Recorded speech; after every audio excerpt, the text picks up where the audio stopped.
use multiple screens.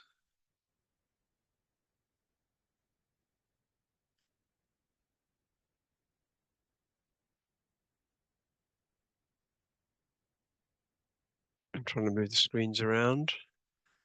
Okay, so this first case is case I was dealing with a couple of days ago. So this is a patient born in 1961, so they are 60, coming on for 64, they're 63 at the moment, and they've been admitted unwell with unexplained cytopenias. Hemoglobin 90, platelets 20, neutrophils 1.5. So neutrophils not too bad, and the others quite bad. So I think first of all, my approach to the Trifines, as you all know, is look at the adequacy. Well, there's a large amount of cartilage here, but there's also plenty of marrow. I estimated 7 marrow spaces in this. I always say approximately, because it's very difficult to say exactly where one begins and one ends, but I'd say that's 1, 2, 3, 4, 5, 6, and then this kind of like scattered area at the end, maybe 7. So 6 or 7 marrow spaces. I think it is a bit fragmented, but it's adequate. It's always important to have good thin sections. So I recommend 2-micron sections for bone marrows to get good cellular detail. 5 microns is a bit too thick, to be honest.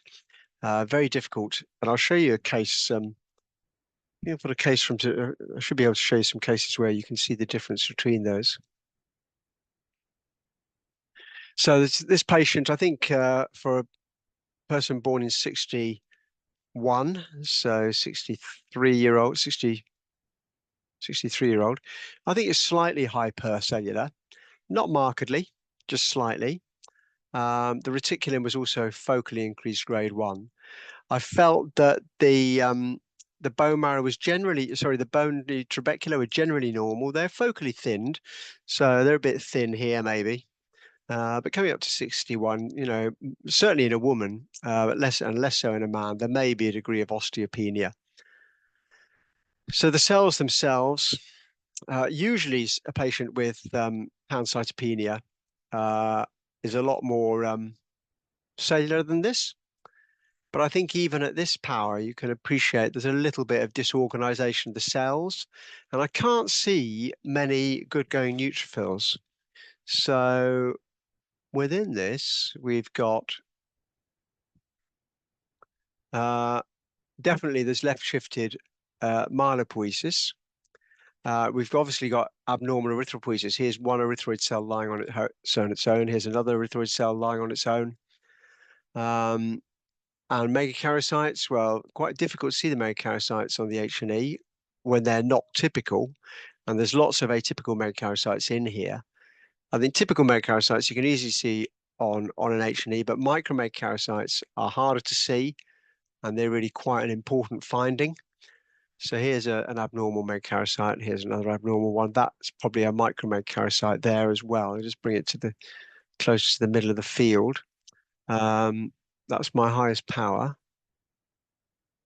But we've got, I think, a micromegakaryocyte there. So we've got occasional neutrophilic differentiation. And a lot of these cells in the background, we know they're not erythroid, so they must be myeloid. So we've really, I don't know, I'm not able to look at the chat while I'm working this. So just checking, Lydia, yourself and your colleague, Yep. Emily, are able to do that. I'm keeping an eye if there's any questions. Because I work on 3 screens when I'm trying to do this, so it's quite difficult. So I don't think this is typical, morphology at low power for MDS, because it's not that cellular, but there is mild hypercellularity. But at higher power, looking at the detail of the cells, there's definitely, immaturity in the myeloid series. Abnormal erythropoiesis. Here we've got 2 erythroid cells close together. This one has got a little protrusion to it. So there's abnormal erythropoiesis, and I think that's another micromegakaryocyte. It becomes clearer when we look at the immunos. If we look at myeloperoxidase, myeloperoxidase is an immuno. It doesn't really help you that much, to be honest. It's probably of all the immunos, probably the least useful in this context. All it shows us is that there is a lot of myelopoiesis. But it does show the maturation. And in terms of mature cells, this more granular staining here is what you see in maturing cells.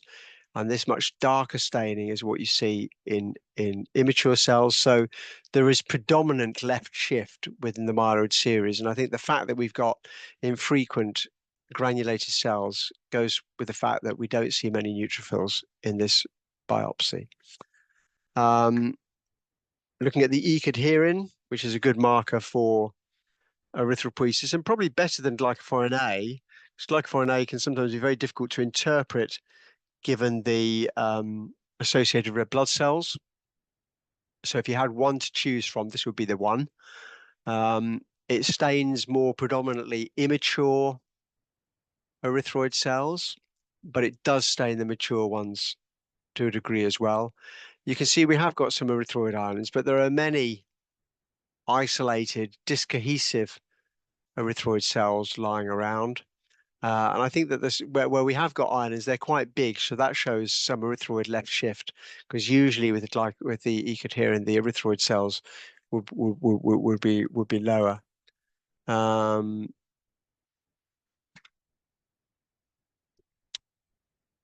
So that's the So we have got dyserythropoiesis. The main finding, and I think this is a really if you've got just one stain to use. Because you can see erythroid cells in H&E quite well and myeloid cells. But if there's one stain to use in Trefines for consideration of query MDS or not, I think it's the CD61. Now, for many years, probably most of my career, I never used CD61 because I used to think, like everyone, I can see megakaryocytes really easily because they're big cells. I don't need to use a stain to see them. And I was proved wrong. So here we've got lots of platelet fragments, these small little fragments. But we've also got lots of small megakaryocytes and also micromegakaryocytes. So that there, that, these two here, that. These are all micromegakaryocytes. And micromegakaryocytes in particular are not a normal physiological finding. You don't even really see them in regenerating marrows. In regenerating marrows, you might get megakaryocytic clusters as part of the regenerative process, but the cells themselves will generally still be of normal size.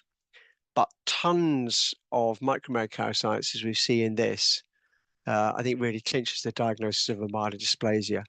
So obviously we've got, myeloid left shift, some dyserythropoiesis, but the cellularity is not that great, really. It's a bit low for MDS. So the cytopenias weren't that bad. 50, 90 for hemoglobin and 20 for platelets. So you might wonder, is this sufficient? But the important thing is seeing these. Of course, you can also look at the blast count using CD34 and 117, but not all blasts are positive for 34. So if you don't see blasts, then again, you might not know if it's a myelodysplasia, but I think in this instance, so if there was one stain to use for assessment of this, it would be CD61. In terms of the blasts, we did use immunos, so CD34 is here. So you can see even at low power, we've got lots and lots of cells, and at higher power, got more. Higher power again. So discussing this with my colleagues, the debate was to whether this was 1 in 10 cells, which would be 10%, or less than 1 in 10. So that would be less than 10%. Now, there are some areas where it is lower and some areas where it's higher. So some areas definitely higher than 1 in 10, like here. Some areas slightly lower, but we felt overall this was about 10, this was 10%, which makes it myelodysplastic neoplasm with increased blasts 2 rather than 1. 1 would be up to but not including 10%, and 2 is 10% and over. The flow cytometry for this was, well, that was suboptimal actually. The aspirate had 7% blasts, but we've definitely got more than that. So at the MDT, this will be discussed to see whether they decide if it's 1 or 2. Let me just see, for your benefit, while we're on the line, what they did discuss, what they did decide, because I think it's probably been finally reported on our integrated system now.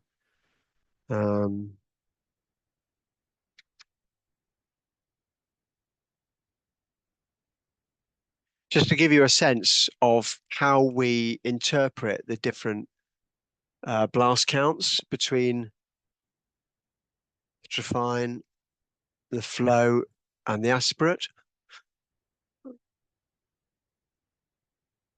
Of course, it's very difficult to get a precise count of blasts, as I'm sure many of you know.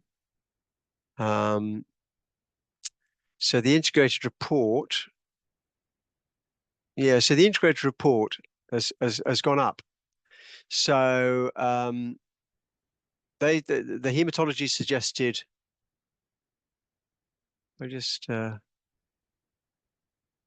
so without sharing details, I can stop this share and show you our integrated report, which will be of benefit to you, of interest. So this is how we do our integrated report. So the patient details are at the top, so you can't see it. That's critically important. So we've got the aspirate result here at the top, which suggests increased blast 1. I suggested increased blast 2. There wasn't any cytogenetics and molecular was still pending. And basically they've given a blast that they've gone with a provisional of MDS with increased blast 2. So they have, so that's interesting and important, because if I'd have just said, I think the aspirate, I think that I agree with the aspirate, and this is just increased blast 1, then it would remain as 1. Now the patient is only 63, so they're certainly probably eligible for intensive chemotherapy and a transplant often afterwards. So if it had been increased blast 1, they probably would have just watched and waited them a little bit longer. But once it goes to 2, they'll probably crack on with more intensive chemotherapy.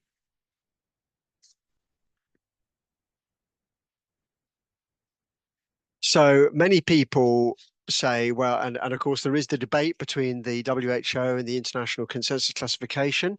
International Consensus Classification determining the cutoff between MDS and AML says that you can put the cutoff where you want, basically, because it's very difficult to count the blasts, whereas the WHO still tries to do it based on a precise blast count. Some people you talk to say, well, there's no point counting blasts, they're not important. But as one of my colleagues said, if that's not important, why did I listen to a group full of hematologists talking about how to count the blasts for an entire hour? It must be important. Right, there's another very interesting patient. So let me just bring it up. This is another one I reported. So this is one that I've reported twice now, once in 2003 and once last week or this week. So it's a good learning point. So we have man born in 1949, so that makes him 75, 74 or 75. So someone of that age, this is definitely hypercellular, and the bones are okay.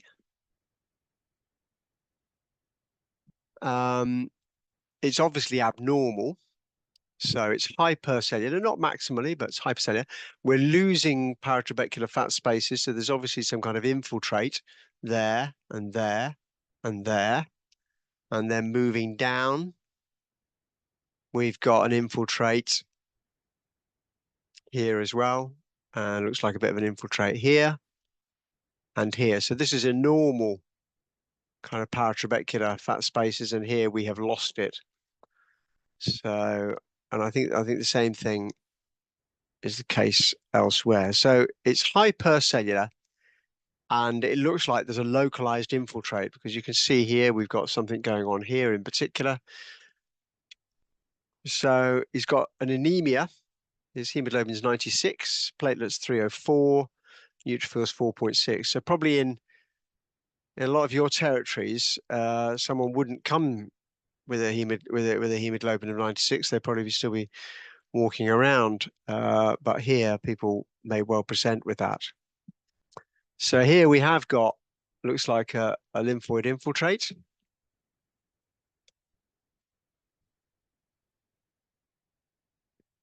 And looking in this area here,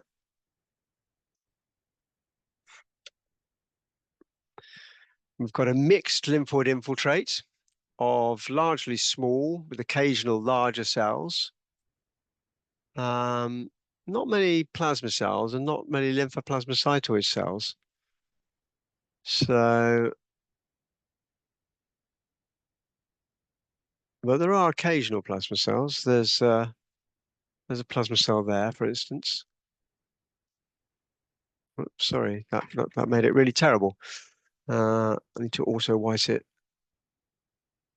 That's better. Yeah, so we have got occasional plasma cells. That's the highest power I can go to. And I think this infiltrate is present elsewhere as well, more mixed in some places than others. And then the background marrow has got a marked kind of hypercellular reactive picture with good neutrophil maturation, erythroid islands. Can't see it, and there's a bit of eosinophilia. But the eosinophilia is probably just as a result of a reactive marrow. So looking at the infiltrate, we've done some markers. So this is CD20, and this shows you just how widespread that infiltrate is when you get to see this. So you can see there's a very marked infiltrate all the way through. I think we thought it accounted for 30 to 40% of the cells present overall. So it's CD20 positive, so it's a B cell lymphoproliferative disorder. Could you show that, please, on lower power, please? Yeah, sorry, Cyrus. So I think it's very difficult to get a precise percentage. So I'd be interested in what people feel about this percentage, actually. I'll just auto-white it again. So we've got an area down here.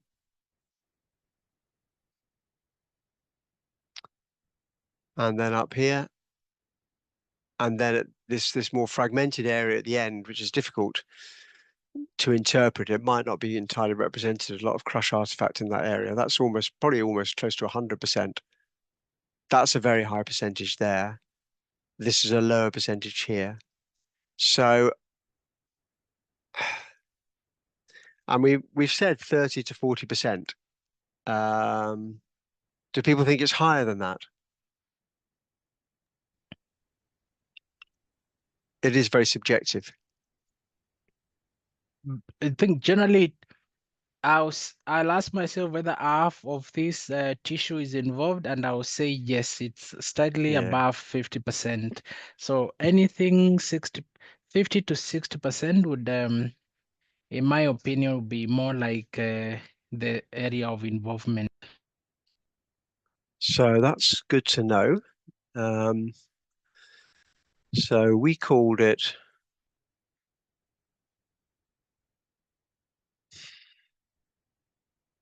Yeah, we went 30 to 40. I take your point.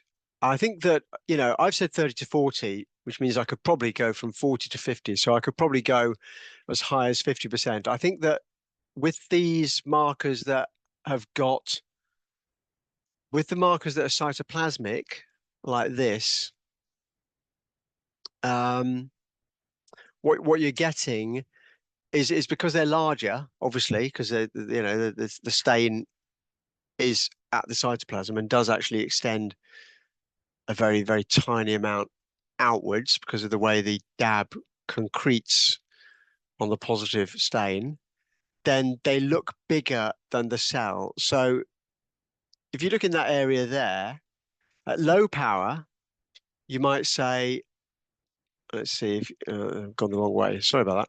So at low power here, you might say, I think this is about 50%. Okay. Now, if you go into higher power, so you're thinking this area here might be about 50%. But if you go to high power and count the actual cells, well, I'm not going to do it for every single cell, but within this area here, you've got 1, 2, 3, 4, 5, 6, 7, 8, 9, 10, 11, 12, 13, 14, 15, 16, 17, 18, 19, maybe 20 positive cells. Now, if you go into higher power and count the ones that are negative in that area, you've got 1, 2, 3, 4, 5, 6, 7, 8, 9, 10, 11, 12, 13, 14, 15, 16, 17, 18, 19, 20, 21, 22, 23, 24, 25, 26, 27, 28, 29, 30, 30. You see what I mean? So, and we see this particularly when we're looking at myeloma, assessment of plasma cells using MUM1, which is nuclear, versus CD138. CD138 always gives an impression of a higher percentage. So I take your point, Cyrus, and I think it's, whether it's 30 to 40 or 40 to 50 or 50 to 60, probably doesn't make a huge amount of difference, but obviously we want to be as precise as possible. I said 30 to 40, you think it's 50 plus. It's probably 40 to 50, actually. But the point is, when you do the calculations, when you estimate the percentage by eyeballing on immunohistochemistry, particularly where it's cytoplasmic, that usually leads to a percentage that's slightly higher, probably about 10 to 20, about 10% higher than it actually is, just because the cells look bigger. So what I've learned because I always discuss it with my colleagues, and I usually give a higher and then I drop it slightly. So now I just drop it in my mind. They're positive for 79A as well, which is, where is it? Here.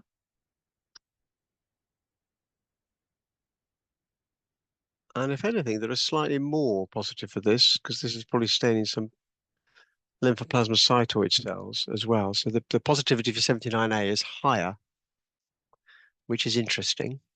So we have obviously got some lymphoplasmacytoid cells, which are positive for 79A and not positive for 20. It's negative for CD3. We've also got a CD5, which is actually the same as 3 and is negative in the majority. Well, it's negative in the actual infiltrating cells. These are infiltrating T cells. And it's got focal CD23. There's CD23. So you've just got focal areas like that there, kind of a ring of cells, and that there. There's another one there, and this area up here. So when I reported this first in 2023, patient presented with a high IgM paraprotein, and based on the aspirate and the trephine, we called it lymphoplasmacytic lymphoma, or Waldenstrom's macroglobulinemia. They subsequently, the same month in 2003, so January 2003, had a nodal biopsy, a lymph node biopsy, and that favored marginal zone lymphoma. So marginal zone lymphoma and lymphoplasmacytic lymphoma are, morphologically indistinguishable often, and it's often based on the clinical features. So to start with, because of the high IgM, we went with lymphoplasmacytic, but because it then there was a lymph node biopsy, and that was definitely marginal zone rather than lymphoplasmacytic. we put it all together as being we put it all together as being marginal zone lymphoma. So this has come back as query recurrent or residual marginal zone, and I think it is marginal zone.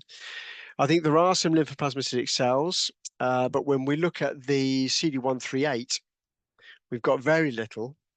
And though you might have some lymphoplasmacytics with not many plasma cells, that is uncommon, to be honest. It would also be uncommon for lymphoplasmacytic to present in lymph nodes. So this is the extent of the plasma cells, which are restricted, but that would be pretty low for a lymphoplasmacytic. I know that we had lots of lymphoplasmacytoid cells on the CD79A, but marginal zone lymphoma can have quite a lot of lymphoplasmacytic differentiation in some cases. So I'm quite happy that for it to be called marginal zone lymphoma. Myself and my colleagues, when we did our the first integrated report, we called it. I'll just bring up that report. We called it lymphoplasmacytic, but I think we would change our mind now to. I don't know why it's not showing. Okay. I'm happy that this is now marginal zone, but it shows the difficulty sometimes of distinguishing between lymphoplasmacytic and marginal zone. You could argue that they're both low-grade lymphomas. The treatment's similar, but it's nice to get it as accurate as possible. Okay, right. I'll show you one case of AML and then one case of recurrence. Sorry, of regeneration. So these again are slightly more difficult AML type cases. So this patient here, Dr. Byers. yeah, I'm just wondering whether the CD20 staining for this patient had any pattern of. Well, I did not focus a lot. I know it was a little bit scattered with some aggregates, and I don't know whether we could relook whether there are those intrasinocidal patterns of staining for the CD20. For splenic, you mean for splenic marginal zone? Yes. Yeah. So marginal zone lymphoma. And you may be obviously Yeah. So the intrasinusoidal pattern is not prominent. This is the CD20. I did have a case of splenic marginal zone a couple of weeks ago, actually, and that had really strong sinusoidal pattern. This one, I think, is straightforward marginal zone rather than splenic marginal zone. Correct me if I'm wrong, Cyrus. My understanding was that the sinusoidal pattern was specific to splenic marginal zone, or would you expect to see it in normal marginal zone as well? It's mainly in splenic marginal zone lymphoma. Yeah, that's what I thought. Yeah. I think in this case the staining is a little bit more diffuse. That we may not see very nice linear intrasinocidal pattern of staining. Yeah, I wish I still had that case because I did have there was a really nice case of splenic marginal zone. It was a couple of weeks ago now. When I see the next case, I'll put it aside. I think this is a more diffuse pattern, like you say. Yeah. But it is an important point that if you do get, the cells lining up along sinusoids, then you can consider a splenic marginal zone. Of course, that would also usually have an enlarged spleen, so there'd be other correlates as well. I'm not sure what the paraprotein is in a splenic marginal zone. I think it's lower, isn't it? Obviously, it's meant to be higher in lymphoplasmacytic, but it can actually be relatively high in a marginal zone, and that can cause some confusion, which is obviously what happened in this case to start with. Okay, back to the case I've just moved on to.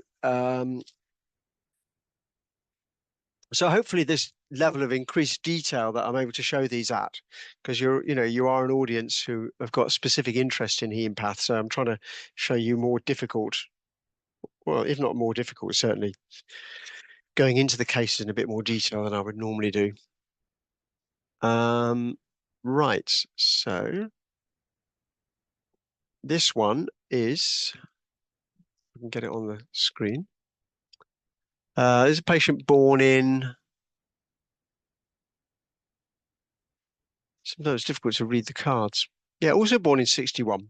So again, 63-year-old who had acute myeloid leukemia and had a stem cell transplant. Well, he's actually had a really long history. He first diagnosed in 2014. He was treated with intensive chemotherapy, then a stem cell transplant in 2015. He relapsed in 2023, was retreated with chemotherapy, and had his second stem cell transplant in February 2024. He relapsed again in February 2025, and he's had additional chemotherapy starting in late February this year.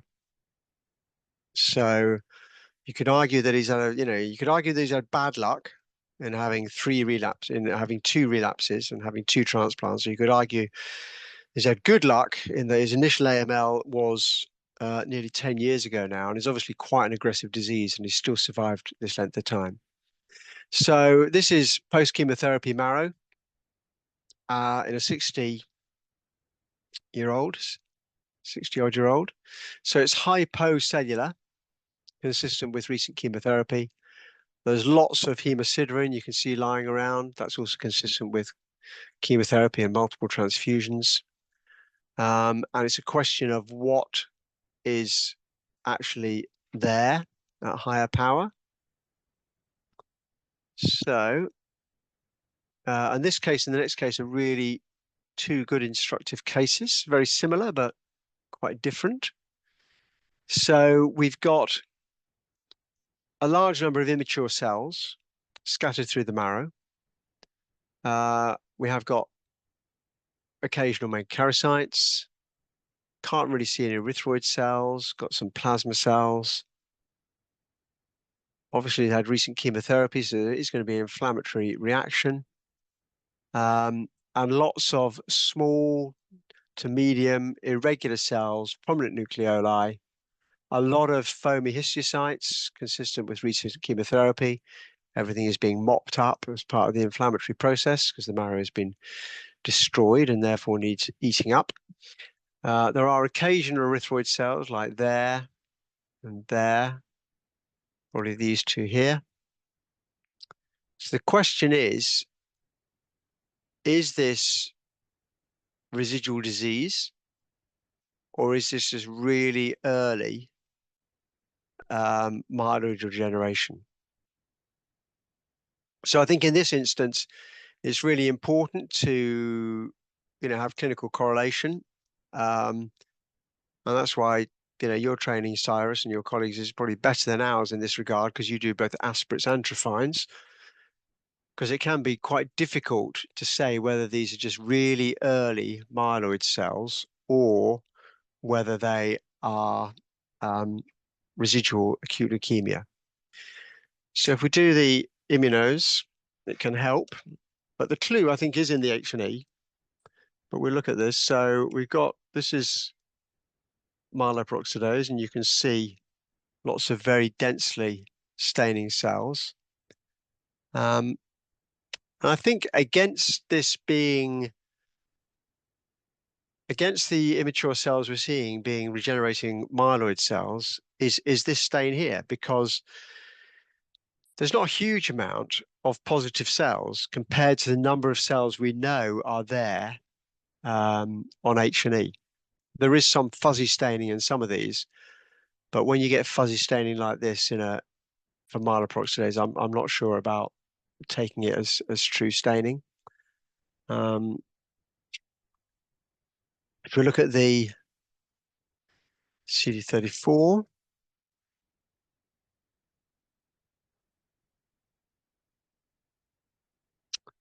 quite a subtle stain.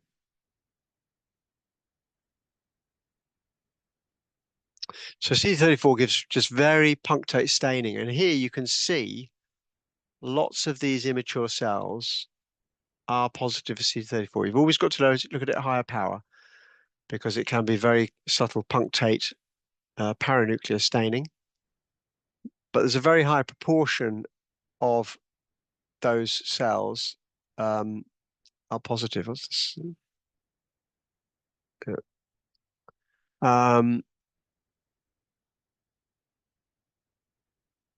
A very high proportion of these cells are positive.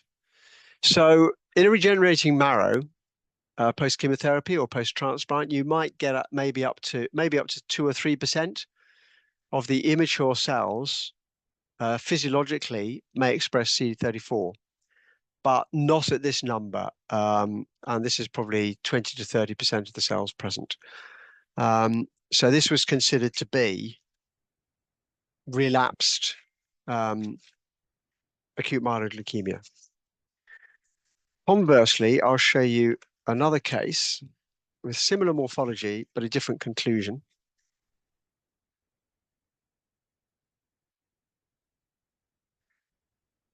This is patient born in 1966, so 58. And he has had AML as well. He had acute myeloid leukemia diagnosed in December last year. He was treated with FLAG-IDA. He hasn't had a transplant, and this is post-FLAG-IDA treatment. So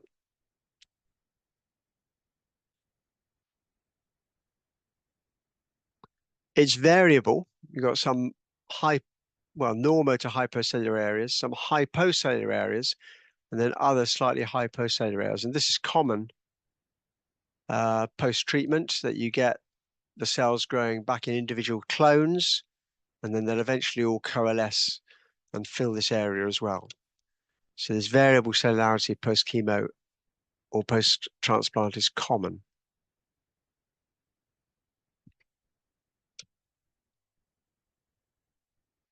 So looking at the cells here, you can see probably even compared to the other one, these cells are slightly smaller and slightly darker because they've got less open and less clear chromatin in the nuclei.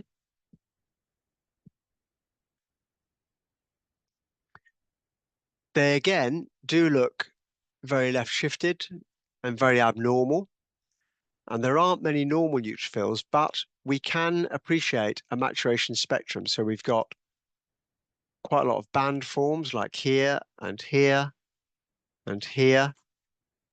And elsewhere, we do have occasional neutrophils. So there's a neutrophil there.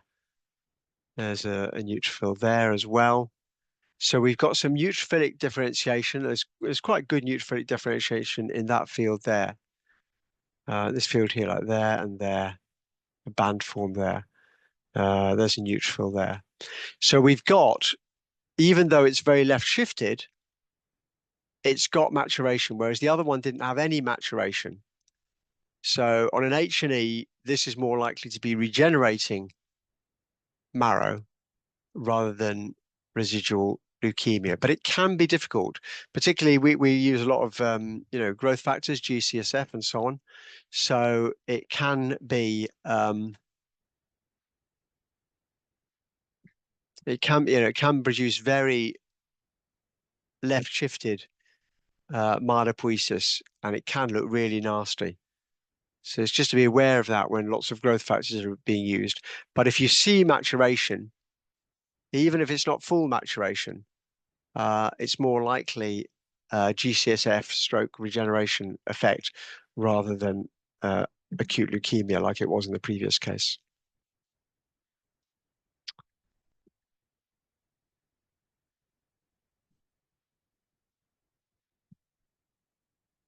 Okay, the next case is this one.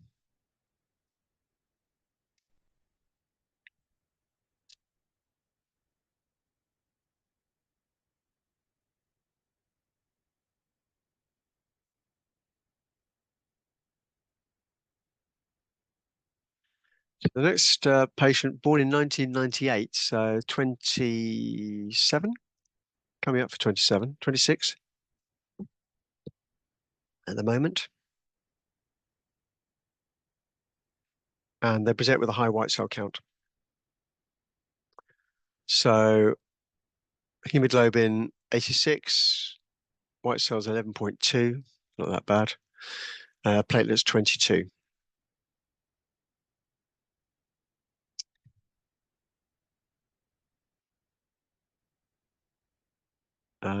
And this is their bone marrow.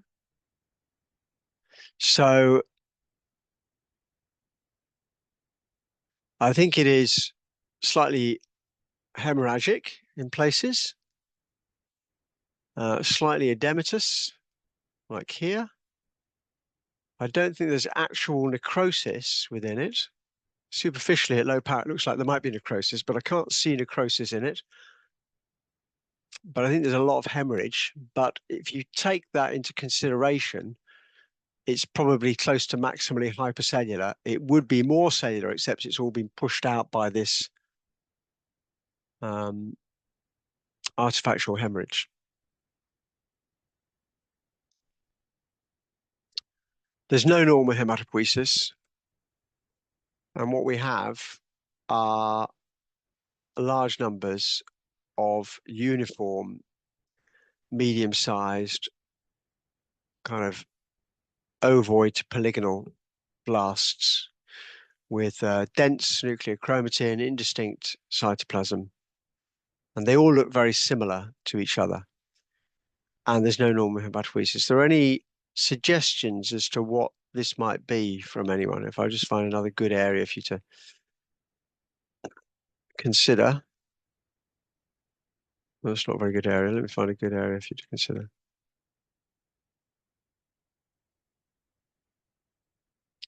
Yeah. So what do people think of this marrow?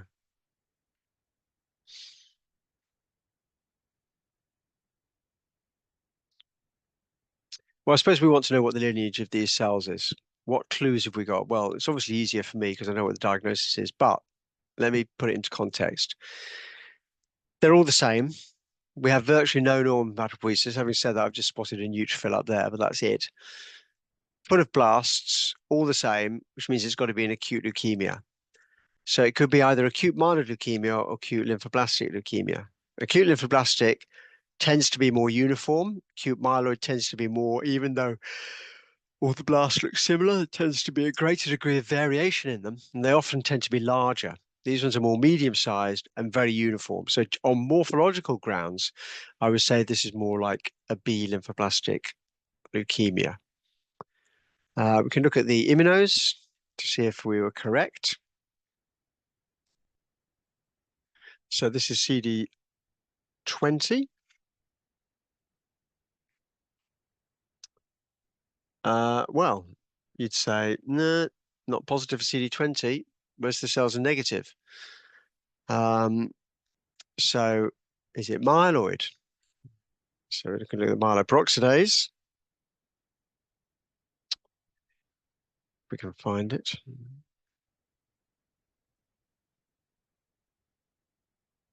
Well, there is some residual myeloid cells, and we did see that one neutrophil. But again, the vast majority of these cells are negative. You might say, well, what about this staining up here? Well, that's nuclear, so I'd have to ignore that because that's obviously an incorrect. That's just some background that I can't explain because myeloperoxidase is not nuclear. So only these cells are positive, everything else is negative.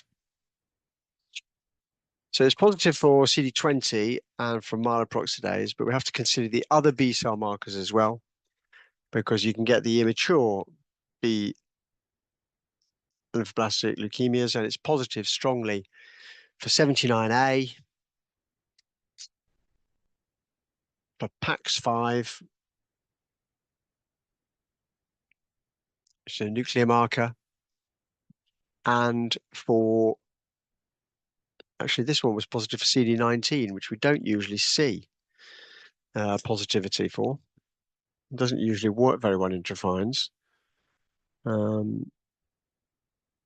but it's strongly positive for, there we are, for CD19. And it was positive for TDT, as it was actually weakly positive for TDT. So, and it was positive for CD34 as well, which is usually myeloid, but you can see it in lymphoblastic.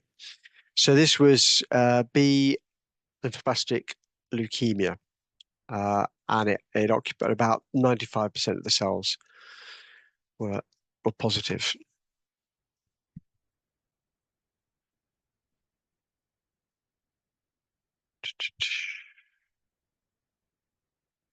And then the final one, I think I'll leave that one because it's like an AML. It's an AML. We've seen lots of AML already. I think we can pass over that one. And we can take one off the top. Maybe not that one.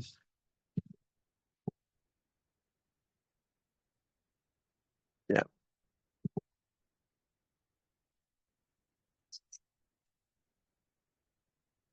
So I'm afraid I can't polarize on this microscope, but this patient I've been told has got amyloid. So patient born in 51-year-old male with relapsed myeloma. I can't remember what the aspirate showed. This is the marrow. So I think there's quite a lot of plasma cells in here.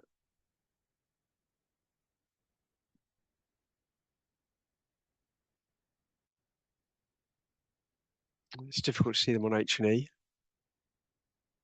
But there's quite a lot of plasma cells. I think a lot of these are plasma cells here. Let's look at the light chains, so the plasma cell markers. So this is, well, that's just all background, but we've got a population of plasma cells here. Quite a lot. That's on CD138. And let's see if they're restricted.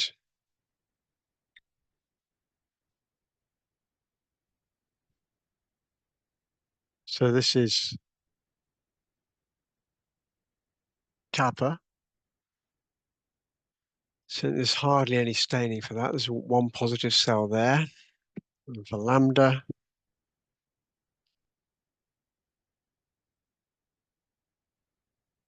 I think there's more for lambda. Not a lot, but it's meant to be more kappa, but there are more for lambda. So I think it's lambda restricted. And this one was positive for amyloid. Let me find the amyloid in it.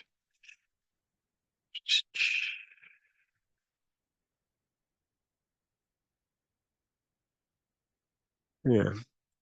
So we've got this pink material, which isn't just plasma, but this is amyloid within the marrow. So it's positive for amyloid. We've got a Congo red. I'm afraid I can't polarize it on this microscope, but we can be able to see the positivity.